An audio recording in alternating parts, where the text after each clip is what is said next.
I want you to picture, just for a second, like the absolute apex of the global music industry. Right, the top of the top. Exactly. Not just a star, but, the kind of monolithic figure who just completely shatters streaming algorithms. The ones selling out NFL stadiums in 5 minutes? Yeah, literally minutes. And they just command the cultural attention of millions of people. Right. Now, I want you to imagine this person simultaneously embodying the ultimate, hyper-masculine macho stereotype. Oh, sure. The kind historically tied to the roughest, most uncompromising edges of street culture. Exactly. But at the exact same time, this same artist he's on the cover of fashion magazines wearing skirts. Right. Wearing skirts, painting his nails. Painting his nails, yeah. And actively weaponizing his massive multi-million-dollar music videos to, protest colonial tax laws. It sounds completely irreconcilable, honestly. It really does. How can one person be the poster child for both traditional tough guy swagger and gender-fluid fashion? While also operating as this fierce anti-colonial political voice. Right. So, okay, let's unpack this. Today's deep dive is all about dissecting the massive cultural phenomenon of the Puerto Rican artist Bad Bunny. Born Benito Antonio Martinez Ocasio. Yes. And we've gathered a really formidable stack of sources for this one. I mean, we're looking at academic journals, discourse analyses. Some really deep cultural critiques and sociological studies, yeah. Yeah, exactly. And our mission here is to look way past the billions of Spotify streams to ask a really fundamental question. Which is, what does this artist actually represent to you, to his fans, and to the culture at large? Because if you think this is just a deep dive into pop music, think again. Right. This is about the architecture of colonial resistance. It's about the deeply rooted complexities of Pan-Latinx identity and a massive real-time renegotiation of what modern masculinity even means. And looking at it through that sociological lens is just crucial. I mean, pop culture at its core is a mirror, right? Yeah. When millions of people are so intensely resonating with a single artist, that artist is reflecting something essential about the society we live in. Right. And the scholars in our stack argue that in his case, he is reflecting a society, specifically Puerto Rican and broader Latinx society, that's caught in this profound state of tension. Yeah, they're wedged between these deeply entrenched historical traumas and, a radically shifting, highly digitized global future. It's a massive contradiction. You map it out on paper, it really shouldn't work. No, it shouldn't. The traditional playbook for global pop stardom, especially in Latin trap and reggaeton, it usually demands a very rigid adherence to specific rules of masculinity. Yeah, political neutrality, right. Don't rock the boat. Exactly. Keep it neutral. Yet in modern pop culture, those contradictions aren't just a glitch in the matrix. Right. The academic sources suggest these paradoxes are actually the defining features of his success. Okay, so before we can even begin to understand his gender-bending fashion or, his disruption of the patriarchy. Which is fascinating on its own. Oh, it really is. But the sources insist we have to understand the ground he stands on first. We have to look at Puerto Rico's complex colonial reality. Right, the foundation. And the academic literature introduces this really fascinating framework to describe his persona, which they call the global Hebrew. Yes, the figure of the Hebrew, it's absolutely foundational to the arguments these researchers are making. So break that down for us. What exactly is a Hebrew? Well, historically, the Hebrew represents the traditional Puerto Rican countryman. Okay. Think of the rural farmer, right? The agricultural worker who lives off the land in the mountainous interior of the island. So it's a very specific, localized identity. Extremely. But over centuries, the Hebrew evolved in the cultural consciousness. It stopped being just an occupation. It became a symbol, right? Exactly. It became a highly romanticized symbol of authentic Puerto Rican identity, resilience, a deep spiritual connection to the earth. And a kind of noble, dignified marginalization in the face of colonial powers, according to the texts. Right, exactly. So the academics are arguing that Bad Bunny has essentially resurrected this archetype. But adapted for the digital age, obviously. He's not out there in a traditional straw hat. No, he's not. What he's done, according to these cultural critiques, is take that highly localized, marginalized, everyday aesthetic and transform it into a global narrative. Right. His attitude, his total refusal to sanitize his origins, it operates on that same cultural wavelength. Yes, he's become the global Jibaro. And a huge part of that refusal to sanitize his origins really comes down to language. Oh, absolutely. The language is key. Because reading through these discourse analyses, They focus so heavily on his fierce defense of Puerto Rican Spanish. Which is highly unusual in the industry. Right. Normally when an international artist tries to, cross over into the American or global market, what do? They neutralize their accent. Exactly. They drop their local slang to be more palatable to an English-speaking audience, or they adopt a sort of generalized neutral Spanish. But he completely rejects that. Totally rejects it. When he uses a phrase like estamos bien, which literally just means we're fine, he's not just checking in. No, it becomes a rallying cry. Yeah, it's an assertion that his specific dialect, the slang of the island, is entirely valid on the world stage exactly as it is. And that linguistic defiance is a central mechanism of his cultural impact. How so? Well, the sociologists point out that Puerto Rican identity has been historically forged in a state of constant subordination. Right. It's a continual negotiation with foreign, predominantly U.S. power. Exactly. So when an artist with his massive platform refuses to assimilate linguistically, scholars interpret this as a demonstration of verbal freedom. He's weaponizing the language. He is. He's maintaining it as a bulwark of national identity against cultural erasure. Which brings us to the song El Apagón. Because when he drops that track, he isn't just making a club hit. No, definitely not. He's utilizing that exact linguistic defiance to highlight systemic failure. I mean, the title literally translates to the blackout. Right, referencing the very real, literal blackouts plaguing the island's failing electrical grid. But the sociological studies argue that the song goes so much deeper than just complaining about a utility company. It's a masterclass in embedding sociopolitical critique into popular media. Yeah. The researchers actually analyzed the music video for El Apagón extensively. Because it doesn't just feature him performing a song. No, right in the middle of this massive global dance track, the video it completely transitions into a 20-minute independent documentary. Which is wild for a pop star to do. Unheard of. It's titled Aquí Vive Gente, or People Live Here, reported by the independent journalist Bianca Graulau. And this documentary, it does not pull any punches. It is a deep dive into the modern mechanisms of displacement. Specifically targeting something called Act 60. Right. And for you listening, to understand the gravity of this, the sources explain that Act 60 is a law offering massive tax breaks. It essentially incentivizes wealthy Americans and foreign investors to move to Puerto Rico. Yeah, they buy up property and legally avoid paying capital gains taxes. And the argument presented in the documentary, which is echoed by the researchers, is that this law is driving aggressive, rapid gentrification. It's literally displacing local Puerto Ricans from their ancestral homes. Pricing them out of their own neighborhoods. Privatizing public beaches, all of it. Yeah.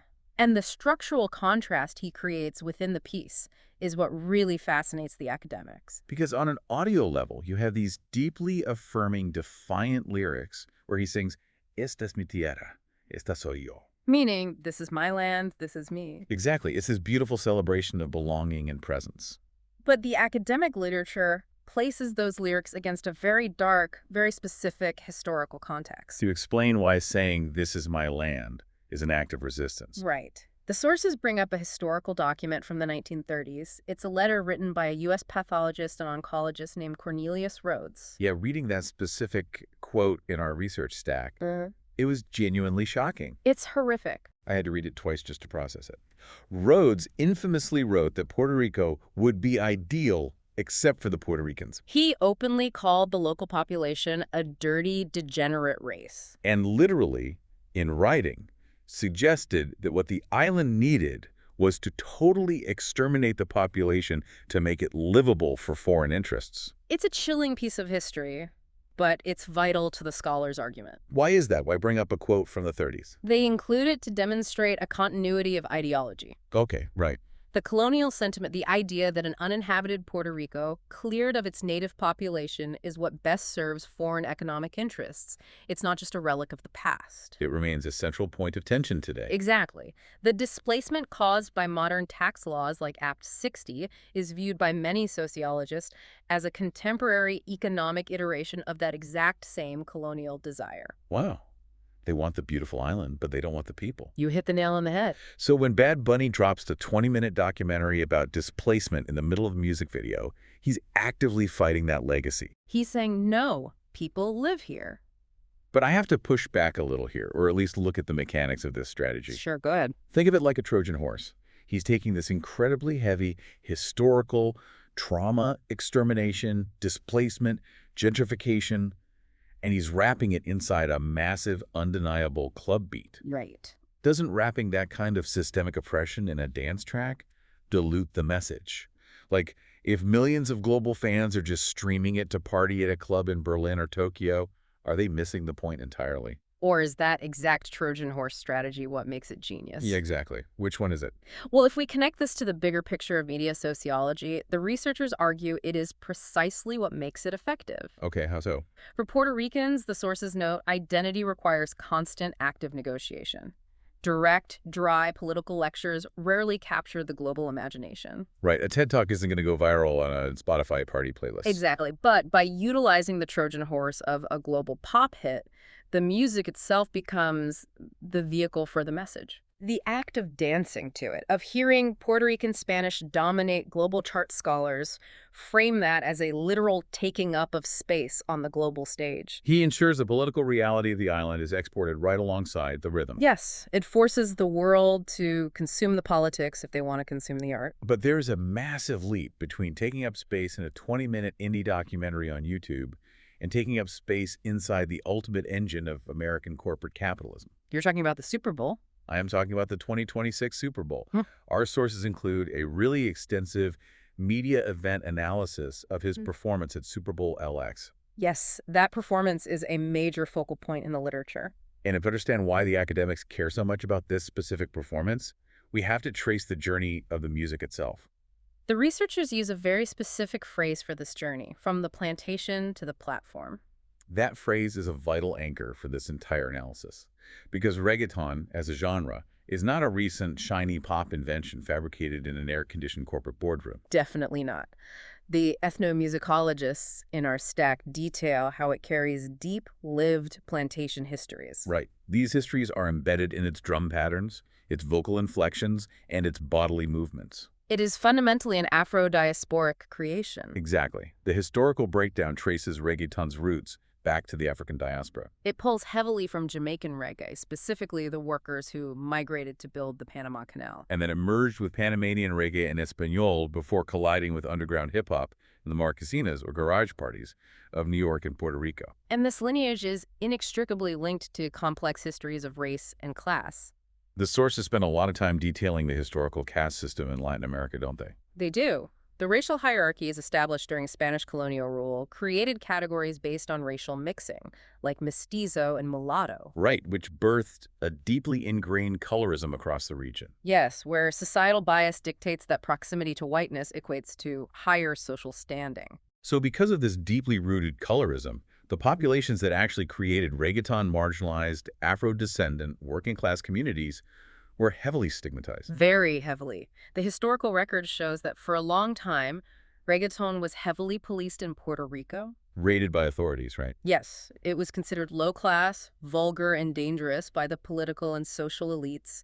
It was the music of the oppressed. So if we take that historical context, that this music was literally criminalized and hunted by the state just a couple of decades ago. When that exact genre takes the center stage at the Super Bowl halftime show. The sociologists view it as a seismic cultural shift. Absolutely. But what's incredible about the media event analysis of that 2026 show is how he utilized the space. Right, because he didn't walk out to the 50-yard line and deliver an aggressive, confrontational political speech against U.S. colonialism. He didn't. And the sociology of media events explains why. The Super Bowl is a highly ritualized, heavily commercial space. It's designed to unify an audience around a shared, easily digestible national ceremony. Exactly. In that specific, highly corporatized environment, a direct political manifesto would likely alienate the massive audience. Broadcasters would deem it a failure. Right, so the resistance has to take an indirect form. So if I'm reading these sociological studies right, they're arguing that he chose to resist through affirmative imagery instead. Yes.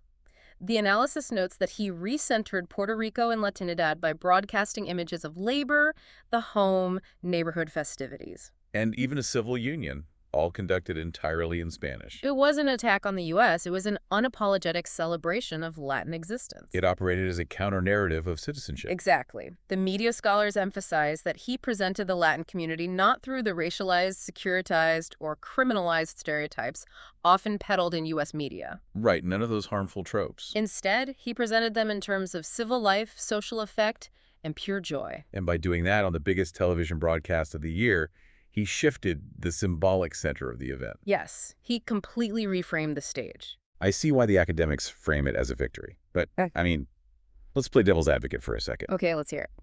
The Super Bowl is the absolute ultimate corporate machine. It is brought to you by crypto companies, beer conglomerates, and defense contractors. True. How can the scholars argue that an artist is fighting colonialism or representing the marginalized while performing in literally the most commercialized, sponsor-driven capitalist space on Earth? It's a fair question. Isn't there a simpler explanation? Isn't that just selling out? I see why you'd think that, and it's a very common critique, but the literature actually points to a different mechanism at play here. Okay, what's that? They focus on a concept they call hierarchical inversion. Hierarchical inversion, meaning what? Well, the analysis of Super Bowl LX highlights a very specific, pivotal moment during the performance involving Lady Gaga. Okay. In a traditional scenario of cultural assimilation, the way the music industry has operated for decades, the marginalized artist, the Latino artist, is expected to adapt to the American pop standard. Right. Think of the late 90s Latin explosion. Exactly. Artists had to do the crossover. They had to suddenly start singing in English, adopt an American pop production style, and essentially water down their cultural specificity to be palatable to Middle America. The dominant culture sets the rules, and the marginalized culture conforms. Right.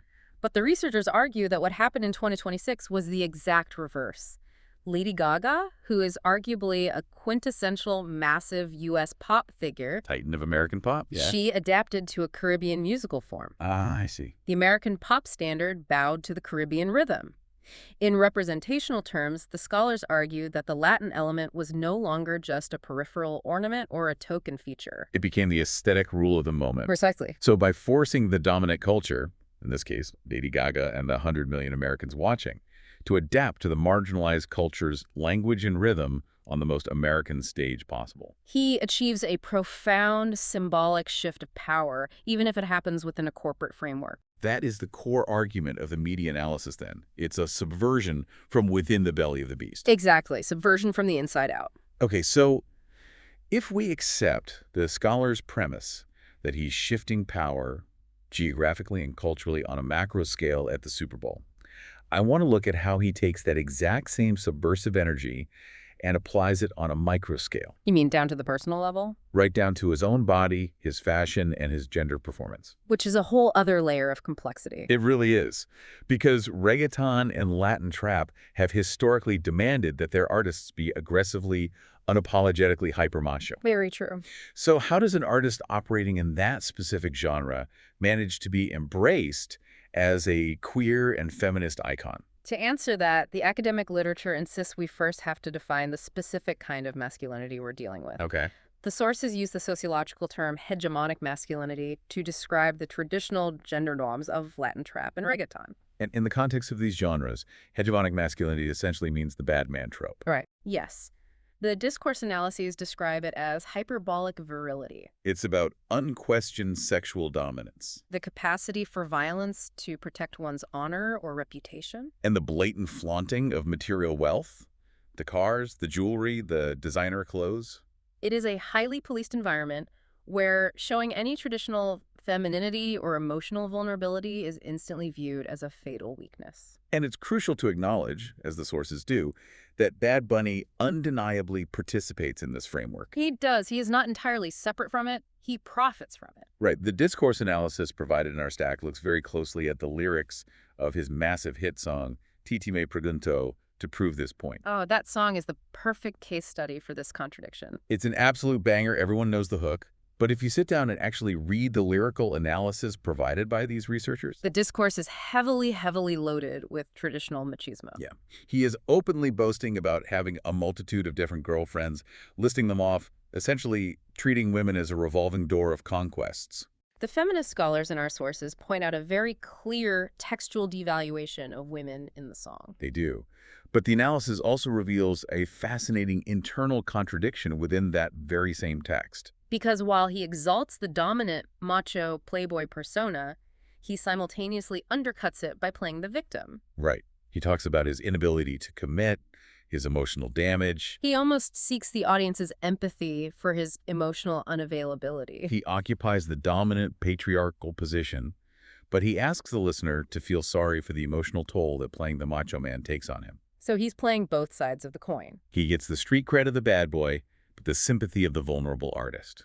Our sources use a very specific academic framework to explain this dynamic, referencing the cultural scholar Rosalind Gill and her concept of post-feminist sensibility. Post-feminist sensibility. Okay, break that down for us. Yes, it's a vital lens for the researchers here. It describes a modern cultural landscape where feminist and anti-feminist sentiments are not mutually exclusive. So they exist together. They are deeply intertwined. It's a hybrid space. Okay. In a post-feminist media culture, you can have genuine expressions of female empowerment or emotional vulnerability happening right alongside the traditional patriarchal objectification of women's bodies. It's messy, and it constantly contradicts itself. Exactly. And the scholars argue that Bad Bunny physically embodies this post-feminist hybrid space through his fashion choices, Which they categorize under camp aesthetics. Camp is a really powerful aesthetic strategy. The scholars draw heavily on the work of Susan Sontag, who famously outlined the theory of camp. And what does camp involve, exactly? Camp involves ironic humor, extravagance, and intense theatricality. It works by emphasizing the artifice of things. The artificiality, right? Yes. Camp is about the love of the unnatural, the exaggerated, the performative. So let's break down the mechanics of that. When Bad Bunny shows up to an awards show, wearing a head-to-toe pastel Gucci suit, paints his nails, and fully embraces this fluid, gender-bending fashion. The researchers are saying he isn't just trying to get on a best-dressed list. No, he's using camp to demystify the artificiality of what we accept as natural masculinity. Exactly. The scholars argue that the hypermasculinity of the trap artist, the tough gangster posture, the scowl, the aggressive body language, is itself just a performance. It's a socially constructed costume. By adopting a camp aesthetic, by being so visibly extravagant and theatrical with his gender presentation, he's essentially pointing a finger at the traditional macho performance. And saying to the audience, look, none of this is natural. We are all just wearing costumes. He makes the limits and the artificiality of that hegemonic masculinity visible to his audience. It's kind of like a magic trick. The whole point of the illusion is that the audience has to believe it's real. Right. The gangster has to really be a gangster. If the magician winks at you and shows you the trap door, the illusion dies. Exactly. By painting his nails while singing these hyper-masculine trap lyrics, Bad Bunny is showing us the trap door. But the sources highlight a really profound paradox here. What's that? They point out that to employ camp, to parody a stereotype effectively, you have to actually reproduce that exact stereotype. Right. That is the inescapable trap of the camp aesthetic, isn't it? It is heavily debated in the literature. You cannot parody the hyper-masculine pimp or the violent gangster without, on some literal level, acting like the hyper-masculine pimp or the violent gangster. Yeah, it has to embody the thing you are critiquing. Exactly. Right. So if he is constantly winking at the camera, acknowledging the artifice, Yeah. but he's still acting like a macho gangster, And he's still singing lyrics that devalue women. is he actually dismantling the patriarchy? Or is he just giving himself a highly lucrative free pass? That's the question. Is he essentially saying, hey, I know this is sexist, but we all know it's just a performance, so I can still profit off it without being canceled? And that is the exact critical tension the feminist scholars in our sources grapple with. Do they have an answer for that? The theory provides a concept called containment within camp aesthetics to explain this. Containment, meaning what? The containment theory argues that Bad Bunny is viewed by the culture as an exceptional figure. He bends the gender rules for himself, which is undeniably transgressive. It pushes the boundaries of the genre, definitely. But he gets to be the exception to the rule. Right, he gets a pass. Precisely. The containment theory argues that while he successfully bends the rules for himself, he doesn't necessarily dismantle the structural rules for everyone else in the culture. Oh, I see. His gender performativity highlights the artificial boundaries of masculinity, but because it relies on parodying the very tropes it critiques, it also ends up maintaining them as the normative form. So he transgresses the limit, making the boundary visible, without necessarily expanding or erasing that boundary for the rest of society. Exactly. The macho trap star is still the default. He's just the cool exception. That paradox between what he is supposedly dismantling and what he is demonstrably reinforcing leads to what I think is the most fascinating finding across our entire stack of sources. Oh, absolutely. The disconnect. The academics point out a massive intentional disconnect between what Bad Bunny says in his audio tracks and what he shows in his audio-visual music videos. The visual medium is where the scholars argue he injects his most potent critical power. Right. The research indicates a distinct pattern. His songs, when stripped of their videos and just listened to on Spotify, often adhere very closely to the traditional, sometimes highly problematic, tropes of the Latin trap genre. But the music videos subvert those tropes entirely, often creating a completely different narrative. The song Baccano is the prime example they use for this. Yeah, if you just listen to the audio, the lyrics are incredibly explicit. It is a standard hardcore trap track, referencing graphic sexual acts, drugs, and the street lifestyle. There is absolutely zero mention of monsters, domestic violence, or anything remotely resembling a high-concept social critique in the text of the song. It's just a party track. However, the cultural analysis shifts entirely when the music video is introduced. When the video for Baccano was released, it was a striking black and white cinematic homage to German expressionist film. It featured deep, layered visual references to classic horror cinema, like Nosferatu, Frankenstein, and The Cabinet of Dr. Caligari. It's so jarring. When I watched it, the auditory disconnect was wild. You have this incredibly explicit modern trap song playing over visuals of a mad scientist, classic cinematic monsters, and gothic graveyards. It makes you ask, what on earth does Dracula have to do with Latin trap? And that juxtaposition is highly deliberate. The academic analysis argues that Bad Bunny and his visual team used the music video to add critical thematic values independently of the lyrics. So the scholars interpret the video for Baccano as a broader social critique. Yes, perhaps a commentary on the monstrous nature of societal judgment, the grotesque distortions of reality, or the demonization of marginalized sexuality. These are deep structural critiques that are entirely absent from the audio track itself. He uses the visual space to completely subvert the audio reality. But the ultimate, most heavily debated example of this audiovisual subversion has to be the song Yo Perreo Sola, which translates to, I dance alone.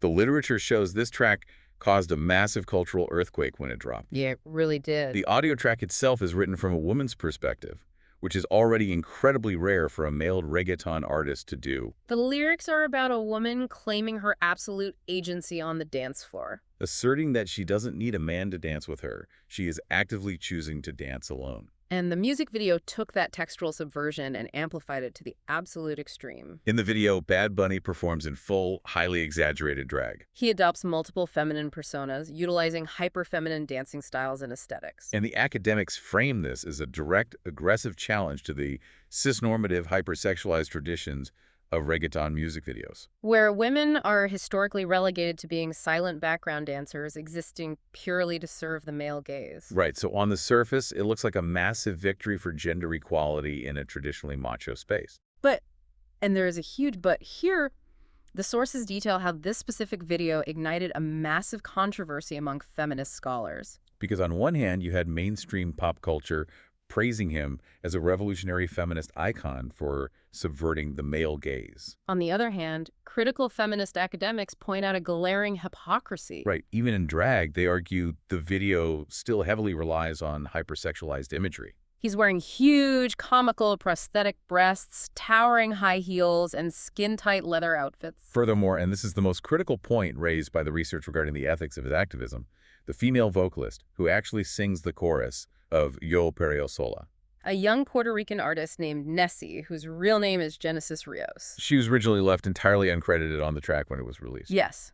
And the feminist critiques in our stack really hammer this point home. Because look at the optics. You have a massive male superstar winning global praise, writing think pieces, and making millions of dollars for creating a feminist anthem. And he does it by literally dressing up as a woman. Meanwhile, the actual real-life woman whose voice carries the entire hook of the song isn't even officially credited. Meaning she isn't getting the royalties or the industry recognition when the song drops. That sounds significantly less like a liberation movement and a lot more like a brutal intellectual property issue. It really does. The academic debate highlights this tension perfectly. Is he a genuine ally, leveraging his massive platform to fight homophobia and misogyny? Or is this what the scholars call the mercantilization of social struggles? Is he just co-opting the aesthetic of feminism because it's good for his progressive global brand? It is a vital critique, and what's fascinating about how the scholars resolve this is the distinction they draw between explicit sexism and symbolic violence. Okay, unpack that distinction for us. Yes, the failure to credit Nessie initially is a tangible, undeniable issue of structural inequity and recognition within the music industry. The literature does not let him off the hook for that.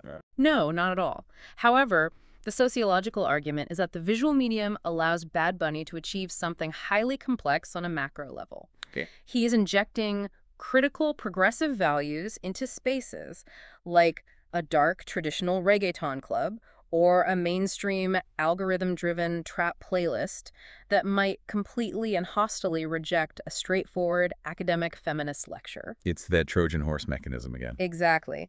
The researchers argue that if he simply released an earnest spoken word track attempting to dismantle the patriarchy, the traditional reggaeton audience would likely tune out immediately. It wouldn't chart. But by putting on drag and dancing to a relentless, infectious beat, he infiltrates that hyper-macho space. The scholars acknowledge that it is a messy, deeply contradictory form of cultural infiltration. It isn't perfect, pure activism. It contains glaring hypocrisies, like the initial treatment of Nessie. But the sociological consensus is that it is undeniably effective at forcing a mainstream conversation about gender, agency, and performance within a culture that has historically avoided or suppressed it. So synthesizing all of these dense, competing academic perspectives, where does that leave us? The only logical conclusion the sources seem to offer is that Bad Bunny is a walking, breathing, highly lucrative contradiction. He embodies the paradoxes of our time. He is a fierce champion of Puerto Rican sovereignty who dominates the intensely capitalist,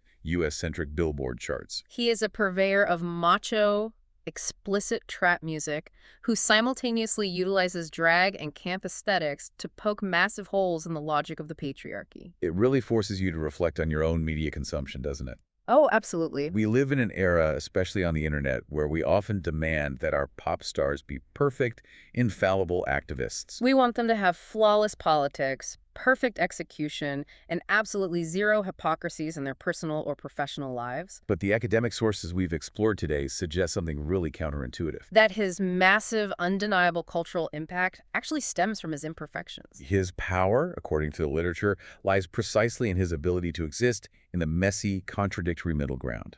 He is not a pure ideologue. He is a reflection of a culture in transition. He mirrors a society that is actively grappling with colonial ghosts, systemic machismo, and the deep desire for a more liberated, equitable future. While still living in the very real, flawed present. He's not resolving the contradictions for us. He's just dancing right in the middle of them, forcing us to look at them. And that leaves us with a final provocative thought from the sociological research to mull over. Which is? If an artist successfully manages to change the social consciousness of millions of people, if he normalizes gender fluidity for an entire generation of young Latinx fans and brings unprecedented global awareness to predatory colonial tax laws, through what is ultimately a commodified corporate product, does it really matter if that activism is partly driven by a marketing strategy? does the intent matter if the cultural shift is real?